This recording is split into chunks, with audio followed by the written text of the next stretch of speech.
Welcome back to the Training Babble podcast. I'm your host, Dave Schell, and again, I'm joined by Dr. Phil Batterson for another episode of Fast Physiology. Phil, thanks for coming back. Thanks for having me on, Dave. I really enjoy these conversations, and it really does allow us kind of in the background to go back and forth and debate different things and, make really, hopefully, a good user experience in terms of figuring out, like sifting through all the stuff that's out there, in terms of different topics and all of that. So, this has been super, super fun. And I think, we're kind of crushing it with these little podcast episodes. So I'm hoping to keep it going. Yeah. And if you have not listened to the ones we've posted so far, we've been doing a series of short 20-minute-ish episodes, trying to be very focused and doing a semi-deep dive on different physiology topics. And so today we are going to discuss VO2 max. And this kind of came about from Phil and I going back and forth over text offline and debating like what is the most effective, I don't want to say protocol, but I think there's been a gravitation towards these short micro intervals. So whether we're talking about 40-20s or 30-30s or 30-15s or what have you, a lot of athletes love to do them. I've got a opinion on them and we've kind of gone back and forth over it. So let's start just by defining what exactly is VO2 max. So VO2 max is the maximal rate of oxygen consumption that your body can achieve during high intensity exercise. And the reason why this is important is because oxygen is ultimately what is dictating your ability to do aerobic metabolism. So if you have a higher VO2 max, you have a higher ability to do aerobic metabolism. And by doing aerobic metabolism, you are going to largely spare the high octane fuels like glucose that are stored within your muscle or within your liver. And you're going to be able to use more fat. So all of us have enough fat to probably run like 3 to 10 marathons on our body in terms of energy. So we want to use that as much as we possibly can.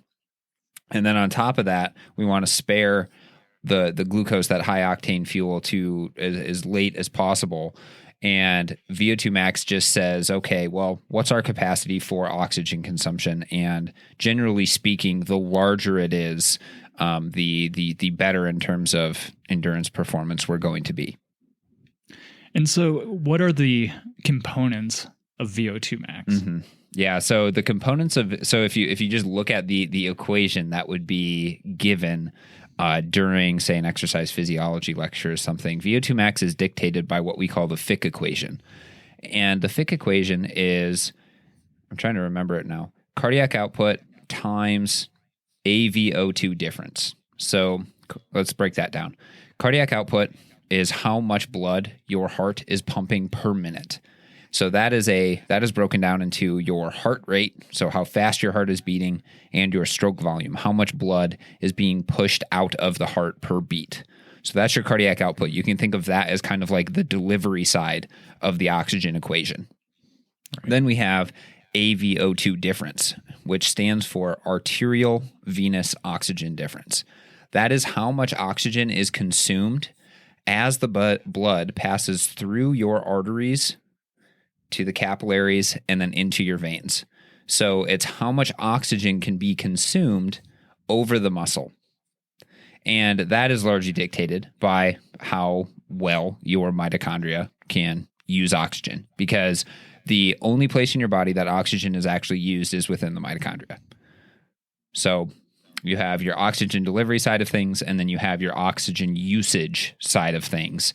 And the product of those two is what VO2 max is. And so this is something that you can clear up for me, because I think depending on the source that I'm looking at, I've kind of heard it explained a different way. And so like in some resources, I hear that the delivery side is the more important factor and contributes most of it. And on other side, I've heard it's the uptake side of it. And so in that equation, and I don't have it in front of me, but I mean, like, does that equation weight one heavier than the other? The equation does not weight one heavier than the other, and you will certainly, depending on who the researchers you talk to, there's like you'll probably get, because most of the research that looks at limitations to VO2 max points toward a cardiovascular, a delivery limitation for the majority of individuals. There's a really good review paper, his name by a guy named Ben Levine, back I think in 2008, and what he looked at was what could the potential limitations of VO2 max be, and if you think about it, VO2 max could be limited by anything in the oxygen transport, delivery, and utilization pathway. So you have your ability to actually breathe in and exchange oxygen from the environment to your lungs to the blood. So your pulmonary system could be limiting. Your cardiovascular system, or the ability to pump that blood to the working muscle, could be limiting. Or your skeletal muscle mitochondria, so what's actually using that oxygen, could be limiting as well. And from largely speaking, it doesn't seem that the pulmonary system is actually limiting VO2 max, because the pulmonary system, especially at sea level, is really, really good at onboarding oxygen, offloading CO2, and it doesn't seem like we are running a quote unquote oxygen deficit, from a pulmonary perspective. And you could measure this by using a what's it called? A pulse oximeter, which is like what you would wear if you went into the hospital and they wanted to make sure that your arterial blood oxygen was high enough. Most of the time during exercise at sea level, that number doesn't really change. It might go down to 94%, but 94 to 98%, that means that your arterial oxygen is saturated 94 to 98% with oxygen, your arterial blood is 94 to 98% saturated with oxygen. So largely rule out pulmonary system limiting VO2 max.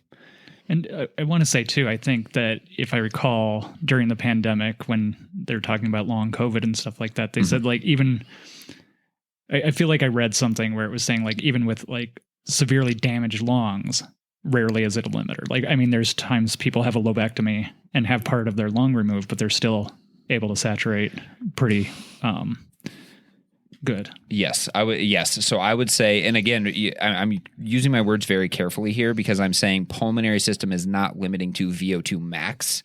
That doesn't mean it's not limiting to performance. So the pulmonary system, is built strong enough to be able to onboard enough oxygen. Now the next step could potentially be, is the cardiovascular system able to deliver enough blood? And there's a ton of really, really interesting studies where they they took dogs and they snipped their pericardium, which is like the fibrous tissue on the outside of the heart. And they actually found that the dog was able to increase its cardiac output and its stroke volume and heart rate even further. So that's like one thing that kind of points to, okay, maybe the cardiovascular system is limiting, but you have to remember dogs are quadrupedal. Their distribution of blood flow is a little bit different than humans, but interesting study nonetheless. But then when they, did stuff where they took blood out of the human and then put it back in, they would find that was directly correlated to changes in VO2 max. Mm-hmm. So that kind of points to, okay, maybe the cardiovascular system is actually limiting your VO2 max. Then on the final side of things, what the people have done is they've measured mitochondrial oxygen consumption capacity. And that can come in a number of different ways. You can do it non-invasively with near-infrared spectroscopy. You can do it a little bit more invasively by taking skeletal muscle biopsies and then evaluating how functional the mitochondria are by sequentially adding substrates that are that make the mitochondria happy and want to use oxygen. And there's one study in particular that looked and determined that there was a twofold capacity for greater oxygen consumption compared to what the body was actually delivering.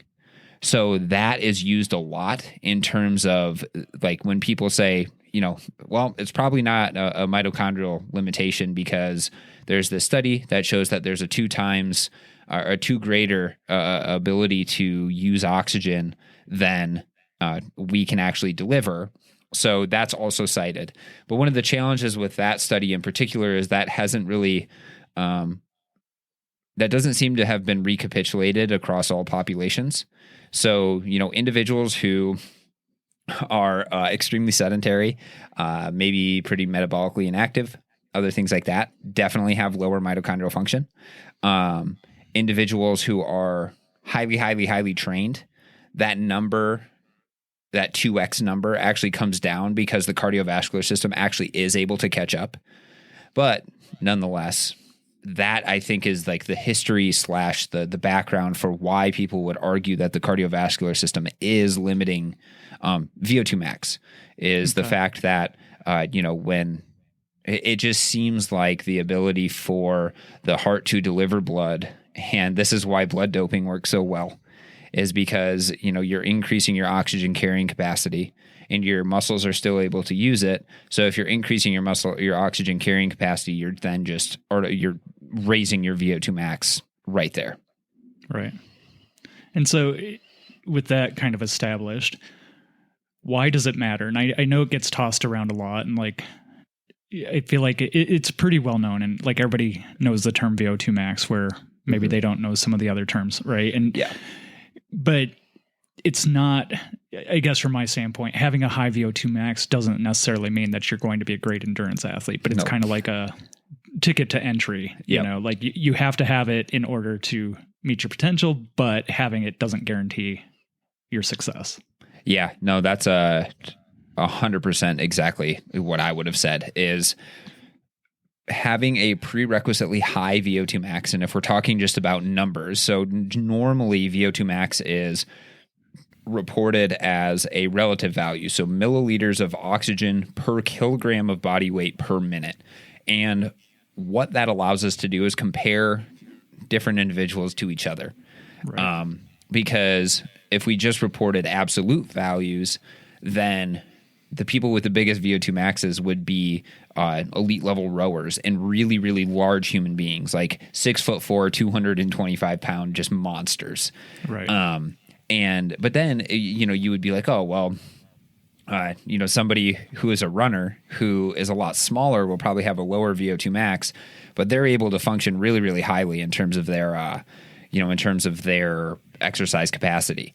So what we've found, or what the research has shown, is that when you get groups of different skill levels of individuals, VO2 max absolutely does predict endurance performance. If you have somebody who has a VO2 max of 20, they are not going to be able to compete as well as somebody who has a VO2 max of 40, 50, or 60. However, when you zoom in on those groups, so that group that has a VO2 max of 60 to 80, for example, or like an elite level athlete, the correlation essentially becomes flat, which means that there's no correlation between higher VO2 max and their performance. Right. So that's actually what my master's degree focused on, is then you have to start looking at other variables that do predict performance, like where your second threshold is occurring, what your exercise economy is, what your muscle oxidative capacity is, those sort of things. So somehow VO2 max has, become kind of like this like number for your endurance performance.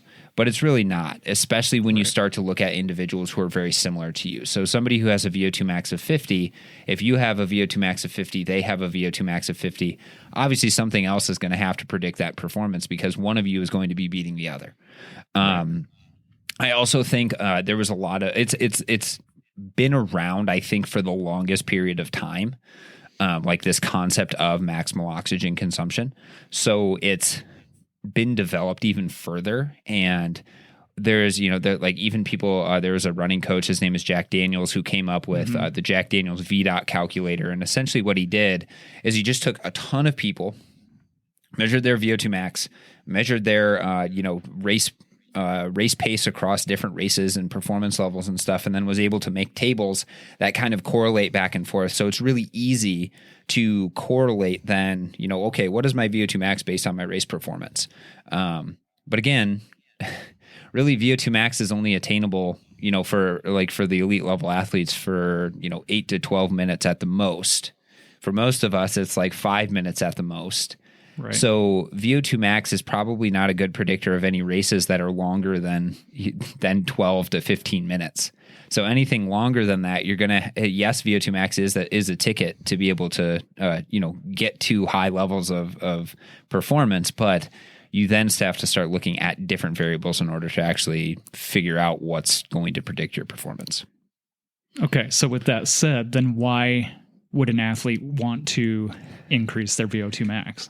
Yeah, no, that's a great question. And I think what it comes down to is you'd want to increase your VO2 max if it was limiting that potential, right? So for example, when you come into a physiology lab, a good physiological test is going to give you 3 variables, or it's going to give you a lot more variables, but the 3 main variables that we're looking for, 4 main variables, are VO2 max, second threshold, first threshold, and then exercise economy / efficiency. Exercise economy / efficiency is something that can be worked on separately from all of these. But if you think of your performance as like a house, where the top of your roof is like, say, your VO2 max. Where your second floor is your second threshold. Where your first floor is your first threshold. And all of those are going to be different heights based on how well trained you are and what you've done in the past. So there comes a point, though, where you might be pushing your second floor really, really close to your ceiling.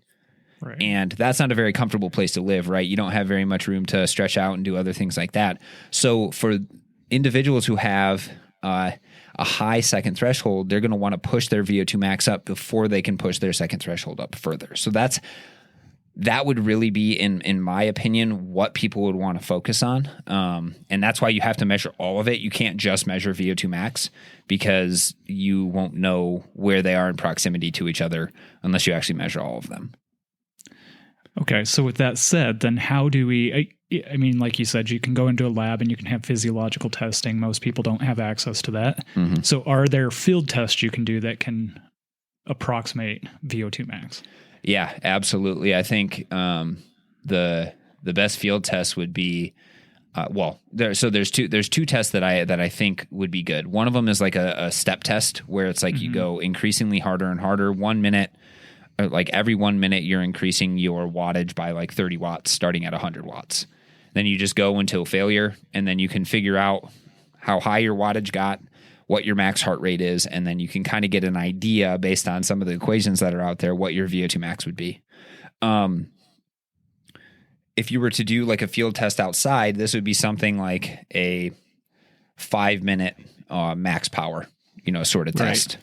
Right. And that's kind of what I'm getting at is like, I think for me as a cycling coach, we've always used 5-minute power as a proxy for VO2 max. Yep. And then we'll talk about this, I think, in a follow-up episode. But then the next thing you'll want to do is you want to figure out what your second threshold is, or your FTP, because you want to make sure that, if your 5-minute power is 300 watts and then your 20-minute power is 300 watts, you got to do something to push that 5-minute power up. Right. And so this brings us to the workouts and kind of the best way to train this, or most effective way to train this. And this is where you and I got in the discussion. I think there is the popularity of doing 40-20s. Mm-hmm. And so depending on what people's protocol is, it might be like 40 seconds at 120% of FTP and then like 20 seconds at recovery, whether that's 50% or 20% or whatever. Mm-hmm. And some people might have different opinions on that. I've always been of the mind that yes, even though you're doing, let's say, quote unquote, VO2 max power for that 40 seconds, you're not getting the heart rate up as much as you typically would and stuff like that. And so I've always been a fan of longer sustained efforts. So like 3 to 5 minute repeats. Mm-hmm. So first off, one argument I would make is if I'm trying to improve 5-minute power, then I would want to do 3 to 5 minute intervals for specificity, Mm-hmm. And so on the flip side of that, with the 40-20s, what in your mind are we improving? What are we after with that? So I think there's a time and a place for everything, and the answer to what is the best protocol for VO2 max development is it depends. You have to pick one. No, I know. So I will pick one here. So I totally agree with you in terms of like the best way to improve your VO2 max is by simulating something that is going to be similar to what your proxy of VO2 max is. So if you're trying to improve 5-minute power, then you better get on your bike and you better ride close to 3 to 4 to 5 minutes at that power output, extended periods of time with adequate rest in order to tax the system and push that up higher. I will say, though, that this is the crazy thing about, like exercise physiology and research studies is that, we have everything from those 40-20s repeated, a bunch of times to 30-30s even have been shown to improve VO2 max, like measured VO2 max at the mouth. So I will say that it's like if it's a stress that the person is naive to, they probably stand to gain more in terms of physiological adaptations compared to if it's something they've done over the course of a really, really, really long time. So if you have somebody who comes to you and they're like, 5 minutes on, 5 minutes off, that's my bread and butter. I do that every single week, maybe twice a week. It's like, okay, well, that's probably not going to be improving your VO2 max anymore because it's just not enough stress because it's just, right. it's just not there anymore. So what you would have to do is you'd have to back it off. Or you'd have to switch it up. You'd have to say, okay, well, what we're going to do is we're going to do 40-20s until you can't do it anymore. And as opposed to doing, like, this is one of the things as you just said it, is you're like, well, it's 140% of FTP. It's like, well, we need to get a measure of where your VO2 max is in the first place. We can't just randomly pick 140%. Yeah, it's probably a good starting point. But like for me, I'm really, really good at like those 30-30s. So my VO2 max power during my last step test was like 300, for example. But I was able at the end of my at the end of my VO2 max work to hold 405 watts for 35 seconds on, 25 seconds off. And I could do that 10 times repeat, and then I do like a 3-minute rest, and then I do that 3 times.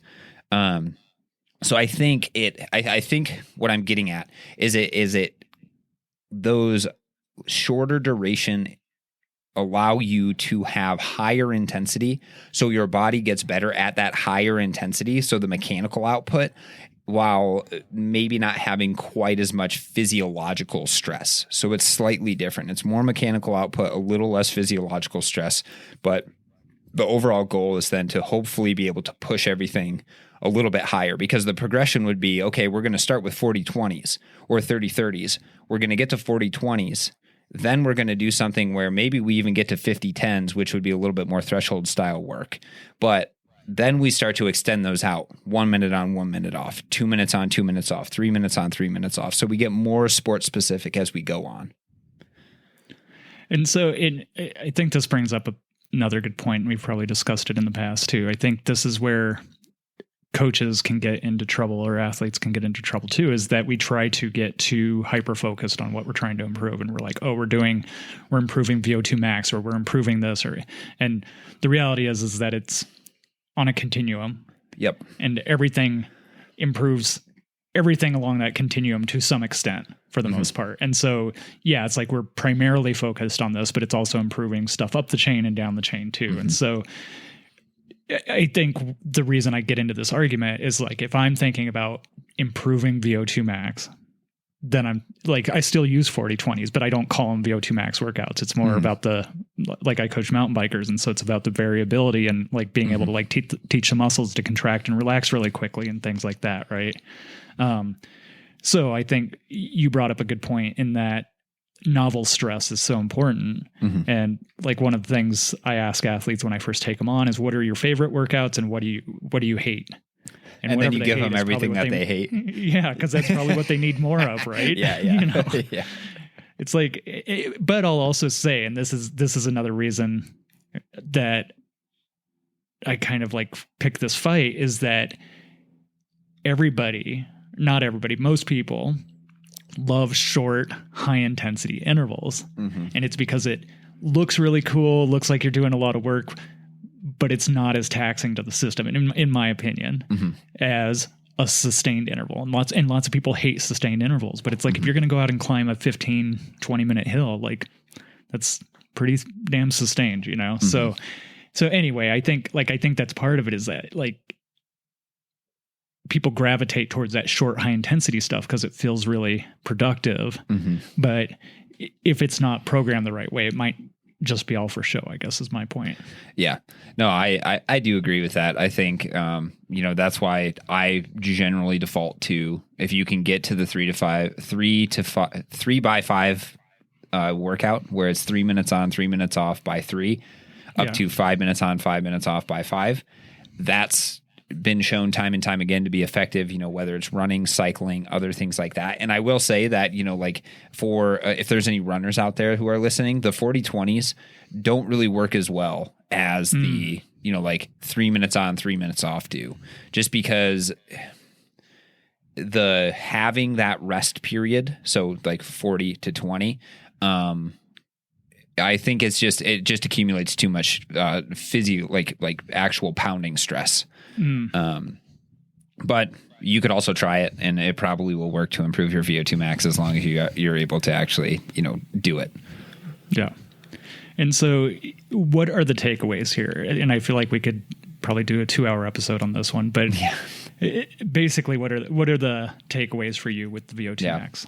Yeah. My biggest takeaways are, use VO2 max training to potentially supplement your performance. If you're a longer course racer, you're going to want to do your VO2 max work in the beginning of your season, furthest away from your actual specific work, because VO2 max is not very specific to what you're going to be racing. If you're a shorter course racer, so races that are probably 30 minutes and lower, then you're going to want to have that VO2 max work probably a little bit closer to your racing season. And then you can implement any number of different protocols in order to improve VO2 max. Just know that it's going to be most effective if you are exercising at VO2 max intensity and having the physiological variables to come along with that. So VO2 max heart rate, or at least close proximity of VO2 max heart rate.